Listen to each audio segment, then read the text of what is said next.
काही सकाळी दारं धुंडाळत होतो कारण मला रिवाला भेटायचं होतं. रिवा होती आमच्या काकांच्या घरी. मस्त हनुमान चालीसा ऐकत होती आणि त्यावरती डान्स करत होती. रिवा तर काय माझ्यासोबत यायच्या मूडमध्ये नव्हती म्हणून मी निघालो सोनाच्या घरी. सोनाला भेटायला गेलो तर सोना फोनवरती बिझी होता. त्याचं नुकतंच लग्न जमलेलं तर आपण समजू शकतो का तो फोनवर बिझी आहे. मस्त निसर्गाचा अनुभव घेतला. घरी गेलो, आजोबांना राम केला आणि त्यानंतर मी माझं माळ जपायला सुरुवात केली. मी डेली माळ जपतो.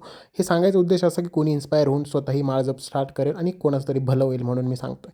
त्यानंतर मस्त रूम साफ केली. सगळी रूम चकाचक आवरून झाल्यानंतर मला खूप भारी फील होत होतं कारण बऱ्याच दिवसानंतर मी हे काम करत होतो. त्यानंतर दुपारी हे लोक माझी मजा घेत होते कारण मी असं मफलर बांधून बसलेलो होतो. ते बोलत होते तू अरविंद केजरीवाल बनवून आलेला आहेस, पण थंडीच इतकी होती काय करणार. पर झालेली होती आणि रिवासोबत आम्ही दोघं टाइमपास करत होतो. रिवाला म्हटलं एक पप्पी दे, तर रिवाने खूप ॲटिट्यूड दाखवलं आणि तुम्ही माझा चेहऱ्यावरचा आनंद बघू शकता. त्यानंतर रिवासोबत टाइमपास केला आणि मी गेलो माझं ऑफिसचं काम संपवण्यासाठी. नंतर मस्त आम्ही डान्स केला.